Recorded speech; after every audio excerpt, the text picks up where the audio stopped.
خوش آمدید۔ ہماری آج کی ویڈیو میں ہم آپ کو ایک دلچسپ سبق آموز کہانی سنائیں گے جو نہ صرف آپ کی تفریح کا باعث بنے گی بلکہ آپ کو زندگی کے اہم اسباق بھی سکھائے گی۔ یہ کہانیاں بچوں اور بڑوں دونوں کے لیے موزوں ہیں اور اخلاقی اقدار، محبت، دوستی اور ہمدردی کے پیغامات پر مبنی ہیں۔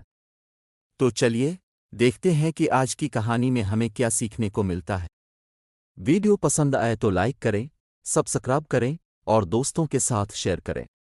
ایک طالب علم نے اپنے استاد صاحب سے عرض کی، استاد محترم، آپ کے پیریڈ میں ہم بات اچھی طرح سمجھ جاتے ہیں، آپ کی باتوں کا لطف بھی اٹھاتے ہیں اور اس لیے آپ کے پیریڈ کا انتظار بھی رہتا ہے، لیکن جب ہم کتاب پڑھتے ہیں تو ہمیں وہ لطف حاصل نہیں ہوتا جو آپ کے پیریڈ میں حاصل ہوتا ہے۔ استاد صاحب نے فرمایا، شہد کی مکھی شہد کیسے بناتی ہے؟ ایک طالب علم نے جواب دیا، پھولوں کے رس سے۔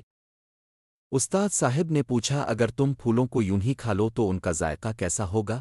طالب علم نے جواب دیا، کڑوا ہوگا۔ استاد صاحب نے فرمایا، اے میرے بیٹے، درس و تدرس کا شعبہ بھی شہد کے مکھی کے کام کی طرح ہے۔ استاد شہد کی مکھی کی طرح لاکھوں پھولوں، کتب، تجربات، مشاہدات کا دورہ کرتا ہے اور پھر اپنے طلباء کے سامنے ان پھولوں کے رس کا نچوڑ میٹھے شہد، خلاصے کی صورت میں لا کر رکھتا ہے۔ اللہ تعالیٰ ہر اس شخص کی حفاظت فرمائے جو انبیاء کے اس کام سے تعلق رکھتا ہے۔ ہمارے ہر استاد اور استانی کے لیے سلامتی ہو۔ اس حکایت کا ایک پہلو یہ بھی ہے کہ اگر کسی استاد کو یہ محسوس ہوتا ہے کہ میرے درس میں شہد کے جیسی چاشنی نہیں، یعنی طلباء دلچسپی نہیں لیتے، تو دو وجوہات ہو سکتی ہے۔ پہلی وجہ یہ کہ اس استاد نے شہد کی مکھی کی طرح پھول پھول کا دورہ نہیں کیا، یعنی تیاری کے لیے صرف ایک کتاب پر تکیہ کر لیا۔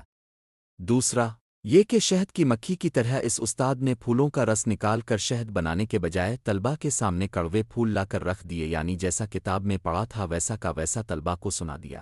اگر اس میں طلباء کے ذہنوں کے مطابق مثالیں شامل ہوتی، تختہ سیاہ دیگر تعلیمی آلات سے مدد لی جاتی، مناسب سرگرمیوں کا انتخاب کیا جاتا، تو اس محنت کا نتیجہ میٹھے شہد کی صورت میں نکلتا۔ استاد کا کام شہد کی مکھی کے کام کی طرح سخت اور تھکا دینے والا ہے، لیکن اس کا نتیجہ بھی شہد جیسا لذیذ وشر ہے۔